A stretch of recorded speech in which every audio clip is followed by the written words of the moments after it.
Hello everyone, welcome back to Mental Health Experts One-on-One. My name's Nicole and I am a researcher at Imperial College London. I research or investigate mental health, cognitive development and physical health in young people.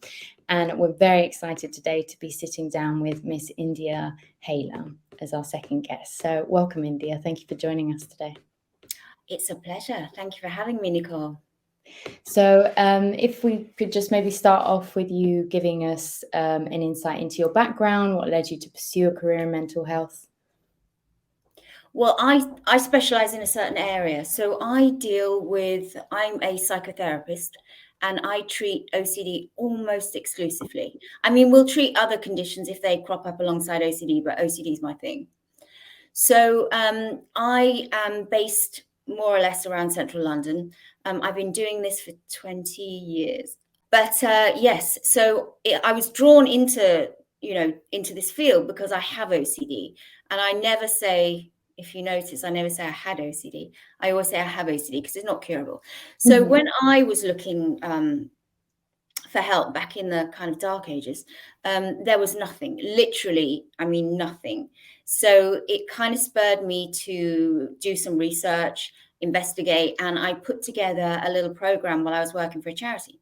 So that brought me into the field of psychology and psychotherapy, and I trained, and that's kind of who I am. So not only do I have OCD, it's kind of my whole life, and all of the therapists that we employ in our clinic all have OCD too. It's kind of our USP.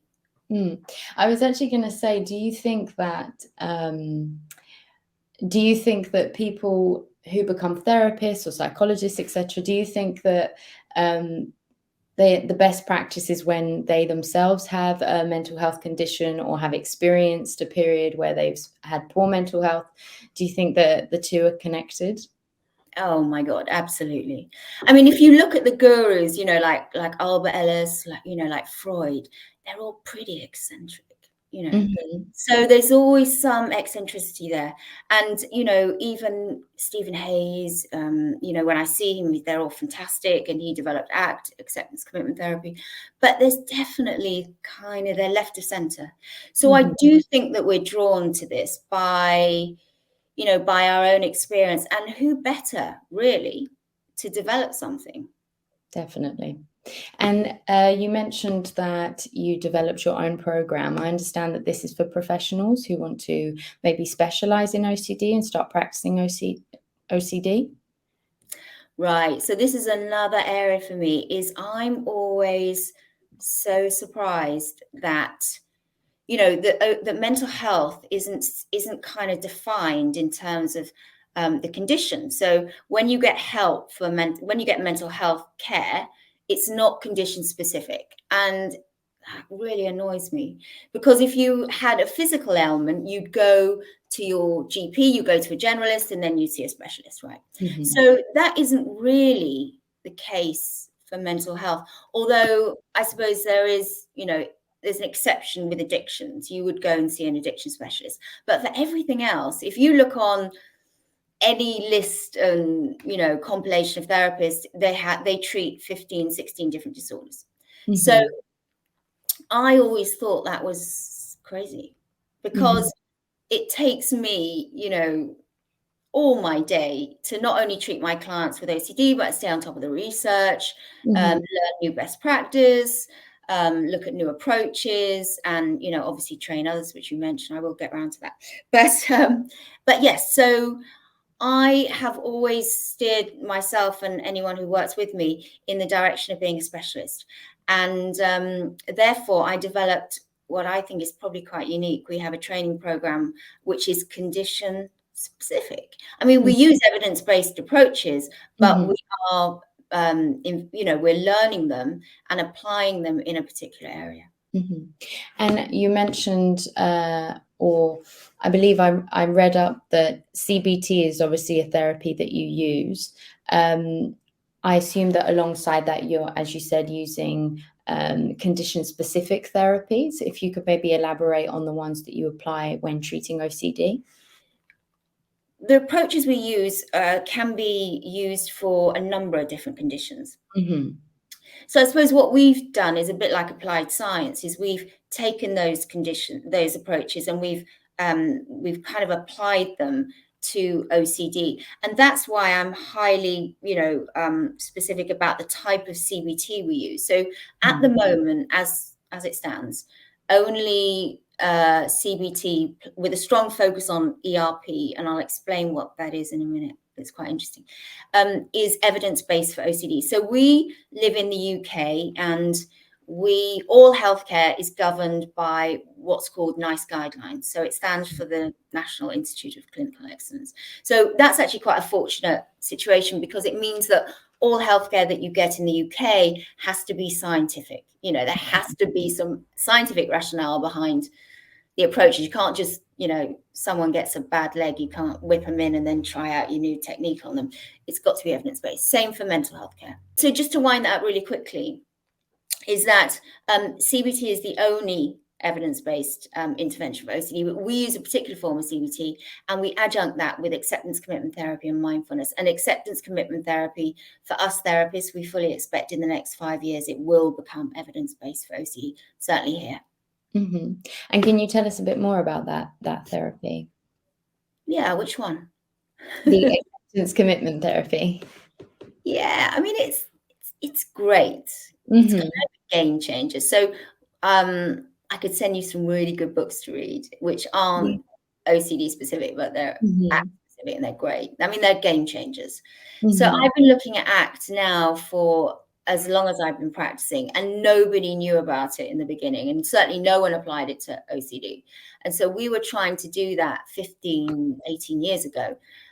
So ACT stands for Acceptance Commitment Therapy, or it can be used in the workplace, and there it would be called Acceptance Commitment Training. And it was developed by someone called Stephen Hayes. And it's quite unique because there is a scientific rationale behind ACT. It's based on relational frame theory.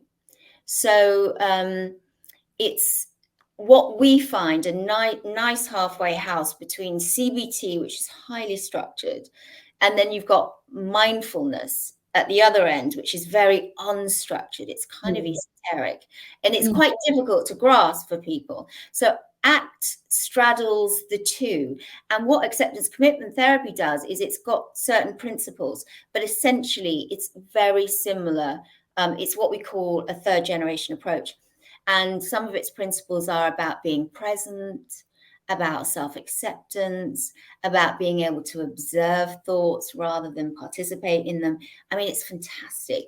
It's a little bit more difficult to grasp, I think, in many ways than CBT, because there's a real structure to that, and people can engage and resonate with that quite quickly.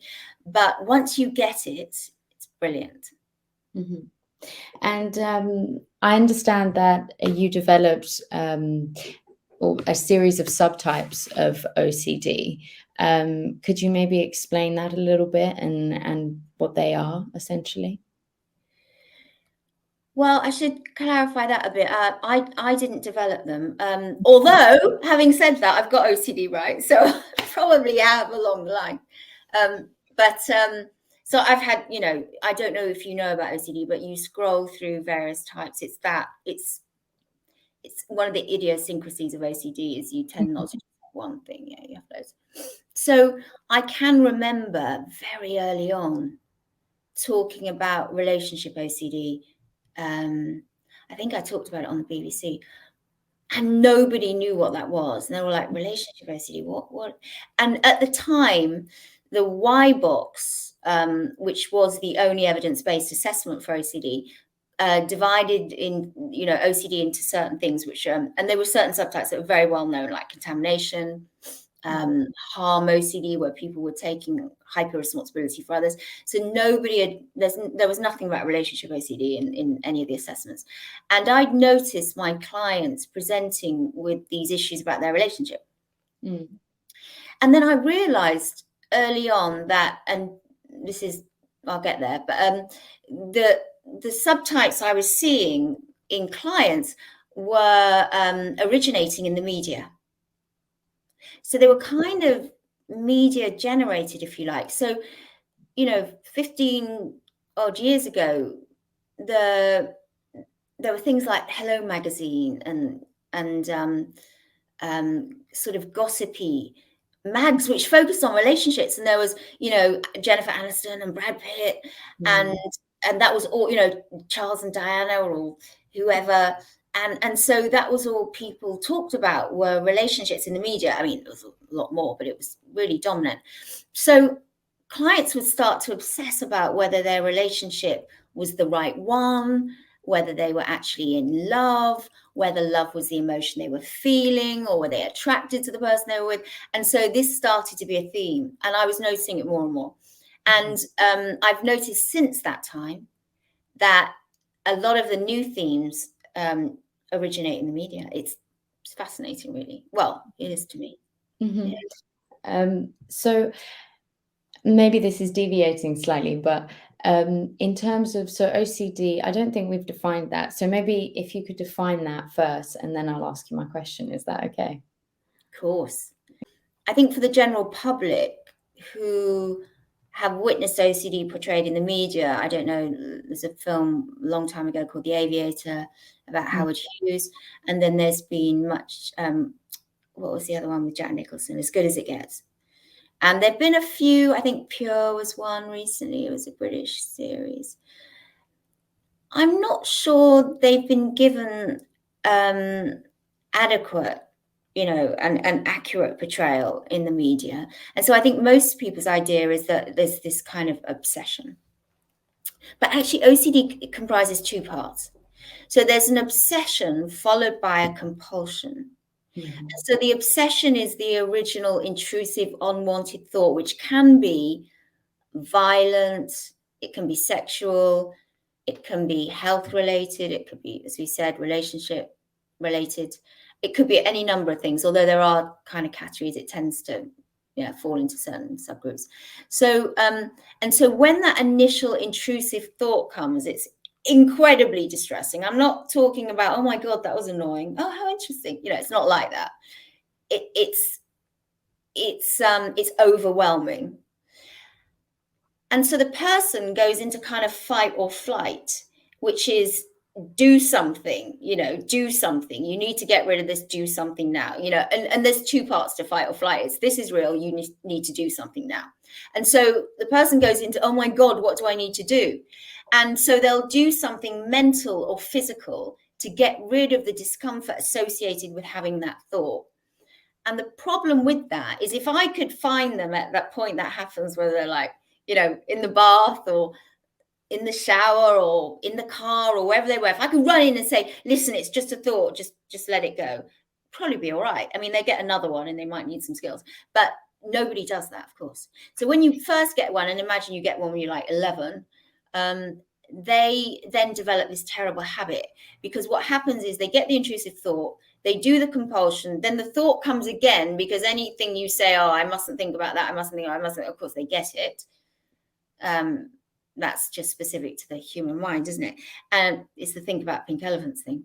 And so they have to keep doing the compulsion to get rid of it. Now, it's a bit like any addiction. It's not an addiction. It's not the same, but it's similar in some ways, is that that only works for a period of time. And then they've got to keep doing, or they've got to keep doing other things, and it bleeds outwards because the original compulsion doesn't assuage the initial discomfort and doesn't resolve it. So then they have to find other stuff. It's like, if you initially the one glass of whiskey kind of makes you feel confident, and then it takes 5, yeah. So OCD is an intrusive, unwanted thought followed by a compulsion to get rid of it, which then becomes, a very serious habit. And how early on can this be detected in an individual? Because you mentioned about how when you're young, you have these thoughts, or that's kind of when they start. But obviously, you're not self-aware enough to be able to determine that. And I'd say a good percentage of the general public it's not something that they would be aware of either. So how early on could you detect it? And what age is the most common for it to be diagnosed? Well, these are difficult questions. So there are some kind of magic numbers. So I should caveat all of this by saying that the research on OCD is generally poor. You know, it's not a particularly sexy subject. So compared to things like, say, autism, it's embarrassingly poor. You know, there's just hardly any research on OCD compared to things like autism. So we don't know exact answers to those questions. Having said that, in my anecdotally, I can say in my experience, I've worked with clients who are as young as 6 or 7. Okay. Yeah. And I've worked with clients who are in their 70s. And Okay. just presenting now, it's not something that they've disclosed before or looked into before. It varies. What we generally say as therapists is, if your child is presenting with OCD and their sudden onset OCD, that's like OCD appears within 48 or 24, 48 hours, it could be something called PANDAS, which is actually an autoimmune response to a strep infection. So it's quite interesting. They'll actually test for that in the US, but they don't test for it here. So it could be that. And I also say to parents, if there are repetitive behaviors and they are younger than 10, it does help to wait till past 10 years old, because some of those present as just childhood behaviors and they'll resolve and they will diminish over time. If the behavior is still there into their teens, then we may need to assess for OCD. Now, 11 seems to be a magical number. It always has been. In my personal experience, my OCD probably kicked in my first episode at 11. And then 11 seems to be a seminal age. So we don't know whether that's due to male and female hormones. And also, there is a different pattern in presentation in young males and young females. Can you talk a little bit about that, maybe? Well, 11 seems to be the age for males to develop OCD. And in females, it can happen. That's definitely the case. And we're again, the figures aren't there to back this up. But hormonal changes in females play a role in the development of OCD. And certainly, seeing pregnancy, in pregnancy, there can be something called what we call postpartum and prepartum OCD. So that means OCD presenting before and after the baby's born. And I did a radio phone-in once, and actually all 6 of the callers were pre and postpartum OCD. And then menopause again.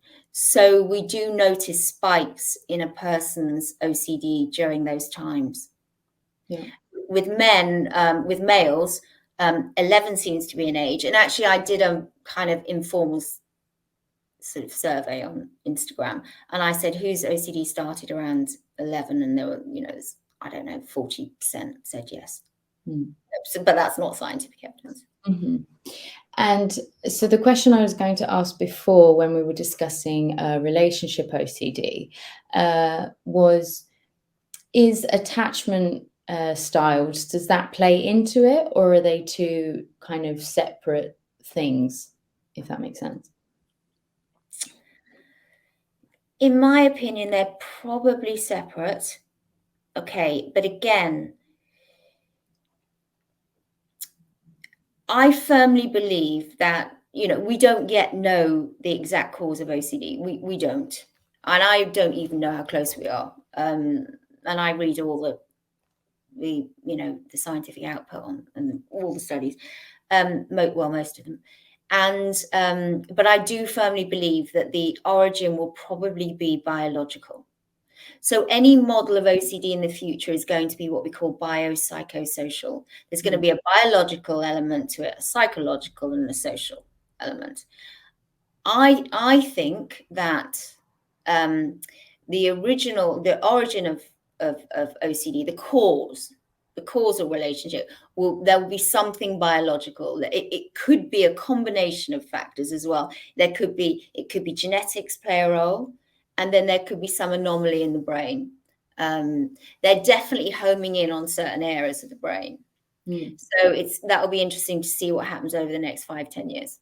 And then I think the type you get and the severity will be environmental. So there's a nature and a nurture component. So when you're talking about attachment styles, I think maybe it could account and influence maybe the type to some extent, possibly, and the severity possibly. Again, we just don't know. It's interesting, isn't it? It's a really interesting question. But the cause is likely to be biological. Yeah, I know that you mentioned obviously that the level of research that's gone into this is limited in comparison to other disorders. But you mentioned there about there being a genetic element involved. Is this connected to it? Is it hereditary OCD, would you say, based on your experience? I mean, we have this question and we put it in our assessments. So we've got all of our therapists, we do assessments, and we've got one question that says, and it's not customary in assessments, but it's, do you have siblings? Do any of them have OCD? Is there any OCD in your wider family? And the answer is probably, I would say, 60 to 65% yes. Mm-hmm. You've got to remember also, you and I are talking openly about OCD, right? But they didn't do this 15, 20 years ago. People didn't openly discuss OCD. And the older people are, the less likely they are to discuss mental health in general, right? So you've got to factor into that there's been enormous change, not enough in mental health, but there's been, relatively speaking, big change over the last 20 years. So whether they would know if any of their family had OCD, and those people would open up, and given that some thoughts are violent or sexual, would they even ever disclose that? We don't, right? But the people who've worked on it, at Yale, UCLA Medical School, Johns Hopkins, they all seem to be. They don't seem to be any agreement on that, but they are moving towards this idea that at least 65%. That seems to be the figure of cases. I think it might be slightly higher, are hereditary. There's a genetic component. And then they all argue over which gene, some say, chromosome 9, others say other things, but they're not, they're definitely, there's no consensus on that. But yes, we do think there's a genetic component. I think that it would make sense for there to be so, given that most mental health disorders, that have that there's been a lot of research conducted on, most of the time there's a hereditary element, and a lot of the time it's the environment, if it's brought out in you, if your environment encourages it. Is that specific to certain types of OCD, or would you say that that's kind of as a blanket statement along all different types, that there's a hereditary element? I think you can extrapolate that, across the board. I would have thought so. I mean, it is fascinating, and I do think there's work being done on this, isn't there, across all conditions, disorders, developmental conditions. But I'd love to be around in like 50 years' time to know what the answer is. But then, you don't read my parents' emails. So when I get lots of 70% of our new inquiries are from parents, and I read the emails, and I'm like, oh my God, because it's like 4 sides of A4. And I'm like, if this isn't hereditary, I don't know what is. Yeah, definitely. So jumping back slightly, you mentioned OCD Excellence. So this is your clinic in London. How did that come about? What inspired you to open it? And could you just tell us a little bit about that? Yeah, I mean, it was really weird. But right at the beginning of my career, it all kind of happened back to front. I decided to get qualified to go back to study, and I did my master's, and then really, before I'd started practicing properly, I got a whole bunch of interviews, and that's because I think there was no one else. So if ever I was being obtuse about my OCD, I was outed in the. I think I agreed to do an interview in the Standard, and I thought it would be just like a column, and then they actually were talking to me about my OCD in the beginning, and it ended up being a double-page spread about my OCD. So that was it. I was out, and then I got loads of inquiries. I ended up doing a bunch of different interviews on the radio and then in various magazines. So I had a client base, and I'd, just started. And then I worked at building that up and had therapists that worked with me, but it was always my stipulation they had to have OCD to work on OCD. So I kind of had this weird sort of ready-made, client base. And then over the years, I in fact ended up working away. I lived in New York for personal reasons, but I would travel back and do clients. And then, I've always had therapists that worked alongside me, because it's great to work in that kind of environment in practice. And so and we've built it to. At first, it was just a practice that offered therapy, and now and I always almost from the very beginning offered intensive treatment, which is a very American model, and it's actually still not widely available in the UK. But I offered intensive therapy because, from my own perspective and my own OCD, that there's such a strong habitual element to it that we kind of needed like an OCD rehab. And so we always offered these week or 2 weeks intensive therapy, and I did that from the start. And then now we offer intensive therapy, weekly sessions. We offer training. We get involved in a little bit of research. One of the people who work with us, she is on the OCD team at Cambridge, and we offer lots of resources to parents and carers and partners. Yeah, and that's our big thing, in a way, is that we really involve, because we understand that OCD is so lifestyle invasive that if we involve the family or the carer, and we kind of, I wouldn't say perfected, but we've really developed this family integrated therapy, which is called the FIT model, and we use that extensively, and we've actually done it for the NHS. We present to carers and parents for the NHS.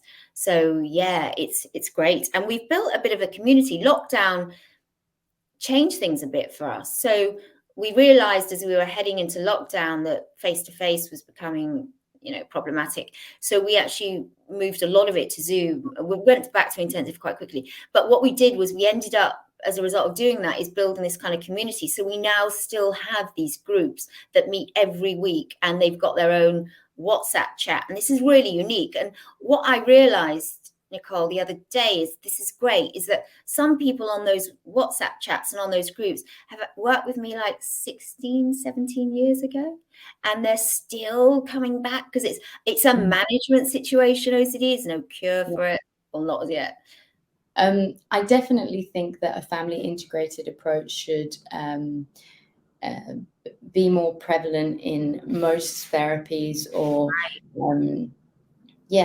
I just feel that when you have an individual that's coming in for therapy, in that moment, in that room, it's excellent. You have that one-on-one connection and you're delving into it, but then they still have to leave and go home and be in the environment that has most likely induced whatever it is that they're experiencing. So to have the family on board, I think, makes such a difference in the individual's improvement, both within the self and their external surroundings.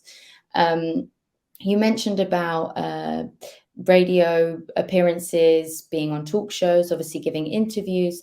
My understanding is that you've also given advice on some maybe film and television programs. Could you maybe tell us a little bit about that and what it entailed and how the experience was? Yeah, I mean, listen, it's always an eye-opener when you go into a studio. I remember when I went in to kind of do Richard and Judy years ago, and everyone had OCD. So it was like this bizarre busman's holiday. So the guy that picked me up in the car had OCD, the makeup girl had OCD, and then, you know, yeah. And some people actually said they were struggling at the time. But what was really interesting was way back, and I'm talking, God, it must have been maybe 2005, something like that. It was a long time ago. I got called by the BBC, and they requested that I help them on a documentary about OCD. God, I hate those, but it's really relevant here.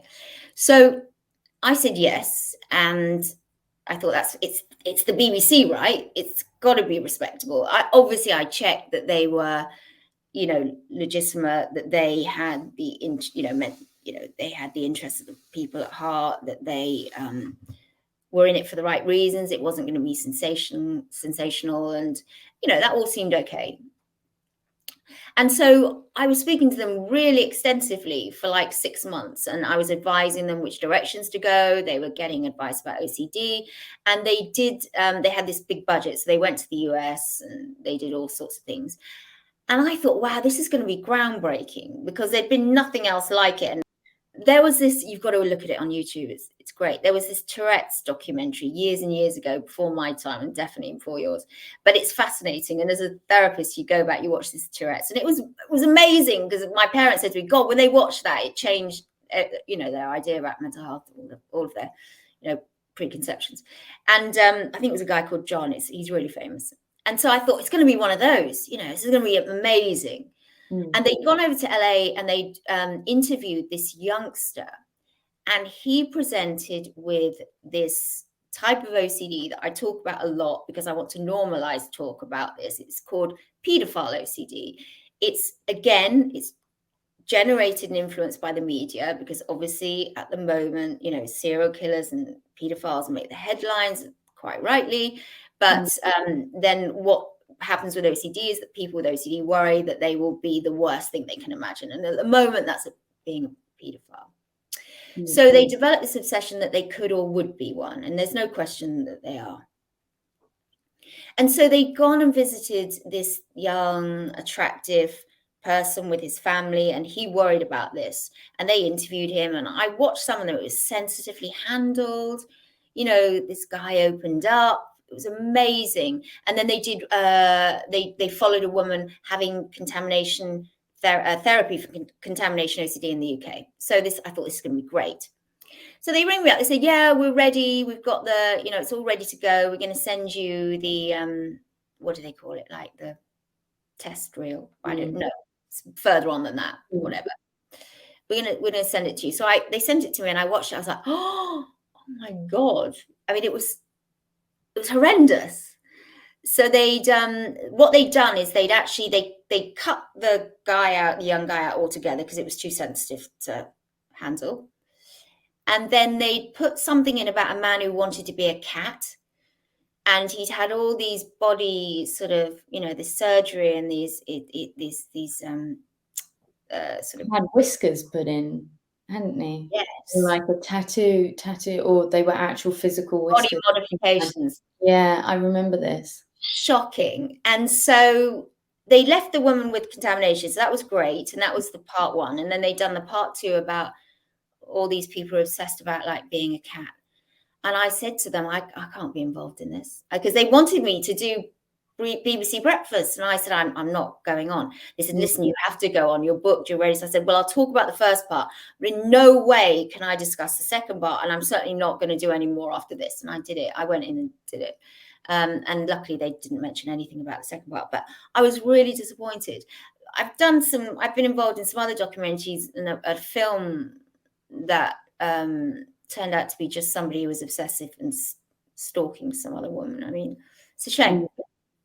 Yeah, I think the portrayal in the media of OCD is misplaced, to put it delicately. I feel like people, well, in general, the general public, you know, definitions of mental health and what mental health disorders actually entail isn't always represented correctly.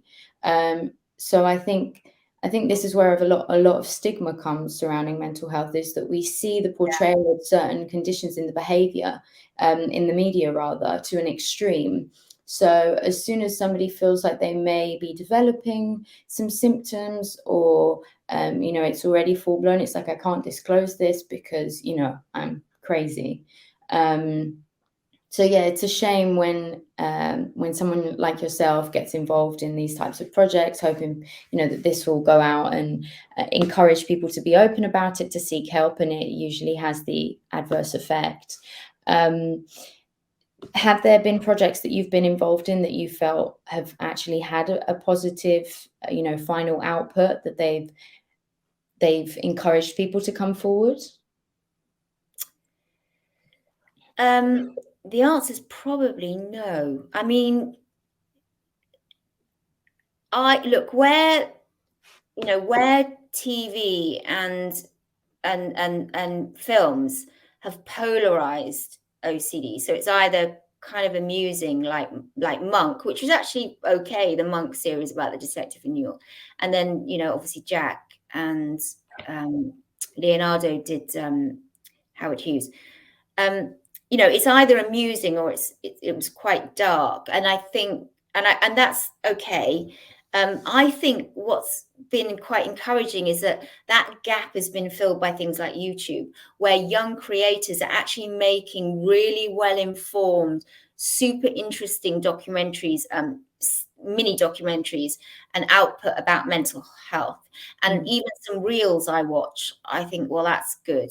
So I've met and known, unfortunately, some of them have been my clients. I can't really discuss them, but I do think that there's really decent material, and it's getting better on things like YouTube. And there's a place for that, where it's coming, it's low budget, it's usually fairly well researched, and it's coming from the heart, and it's pretty sincere.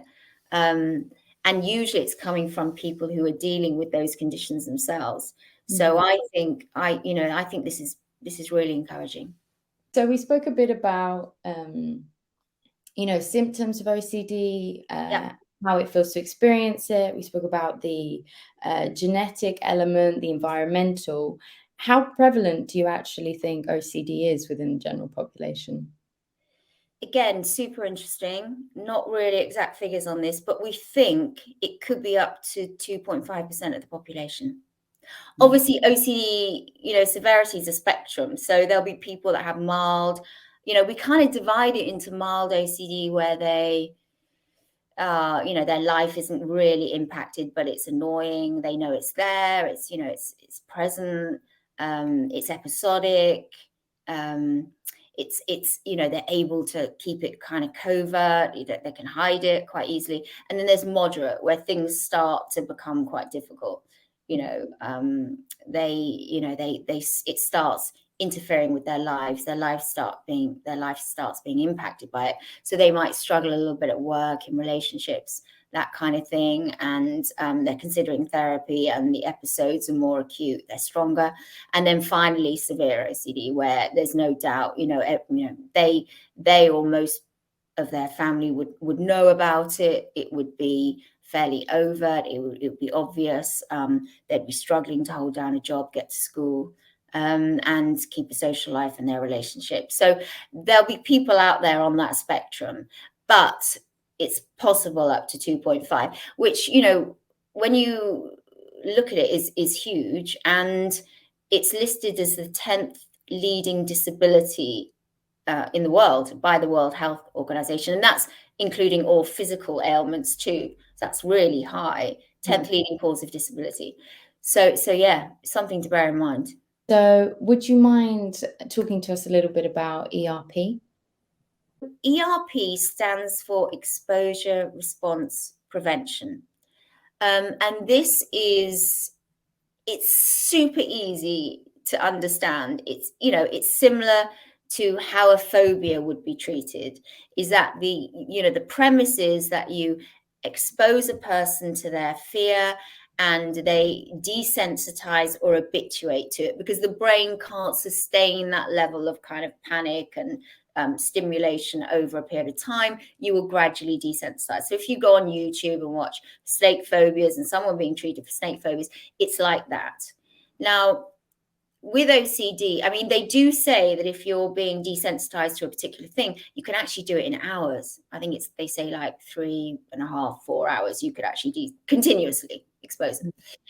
With OCD, it's a little bit more difficult to do because a therapist needs to be fairly skilled in knowing what, it's not as obvious as being, in the case of contamination, it is. They might be worried about HIV or COVID or some other disease, germs, dirt, whatever. But in a lot of OCD, the ERP, the therapist needs to be quite skilled and relatively creative. So what you're doing is you're in a therapeutic setting where it's safe and the client feels safe. You are exposing them to their fear and sitting with them and giving them skills to cope and waiting until their level of anxiety and their disturbance sort of, dies down to a manageable level. And then what you do is, depending on the format of therapy, if you're doing that weekly or if you're doing it intensively, you keep that up until it's called SUDS, level units of distress. We use a 1 to 5 scale, and we would get our clients down from, say, 4 or 5 disturbance to a 1 or 2. And that's ERP, it's exposure response prevention. I think it was first done here at the Middlesex Hospital in London. It's unique in terms of a therapy approach because it's highly successful. And it's very quick in therapy terms. When you think about, psychoanalytic therapy, and the average term is sort of, 3 to 5 years or whatever it might be, or longer, you can desensitize a client very, very quickly. However, there are some howevers. The client has to be willing to do it because it's uncomfortable. Really it's every bit as uncomfortable as being, having a snake phobia. And then the therapist needs to know what they're doing. They need to know how to do it. They need to know what to expose the person to, and they need to know that the relapse rate is high. So you have to keep that up. So unlike a phobia, whereas with ERP, if you're doing something like a phobia with snakes, once you resolve that, it will be resolved, and the person that hated snakes is usually okay. With OCD, that's not the case. So with OCD, they could relapse in the future, or it could change into something completely different a day later. The fear or the compulsion. Yeah. And is it more successful with certain subtypes, or is it kind of in general it works? Exposure therapy works for OCD. No, you're quite right. That's pretty astute, actually. So there are some subtypes it's very difficult to do ERP with. Yeah. And I think that's why a lot of therapists think that generalists think they can treat OCD, because they'll look at models of ERP which are uniform. And in the US, they really love their uniform models. So they'll roll out their ERP. And then you get someone come in and say, oh, actually, I'm worried that there's nothing specific, but I worry that something I may have done in the past will come back to bite me in the future.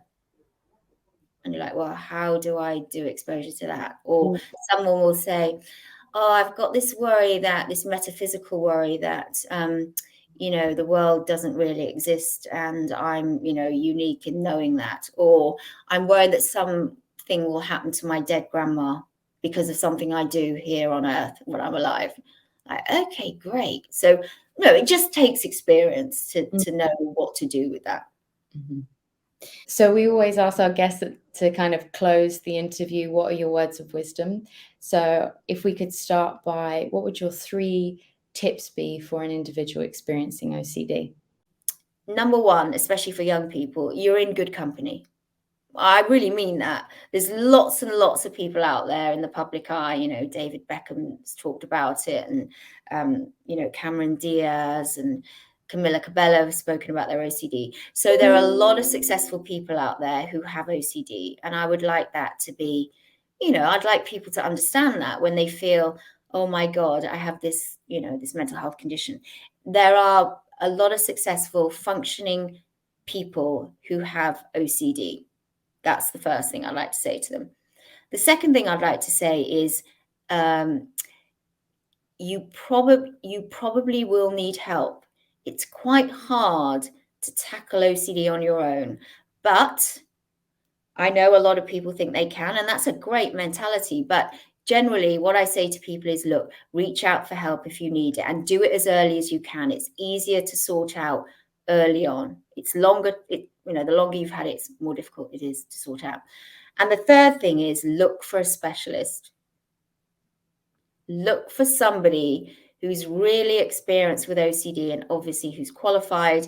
We talk about this on the website and on our blog and on Instagram, but look for somebody who is practiced, experienced and qualified in cognitive behavioral therapy and ERP. What would also be 3 pieces of advice that you could give to carers or individuals in the immediate surroundings of an individual experiencing OCD? First advice is you're much more important than you think to the person's recovery. In certain situations, I would say that a parent or carer, given a particular set of circumstances, can account for 50% of the recovery.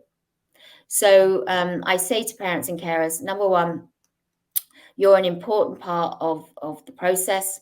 I hope that your loved one will allow you to be part of that process, but that's the first thing. Number two, don't lose hope. There is help for OCD. There are specialists out there. Your loved one can get help and they can manage it over their lives. It's not the end of the world. Okay.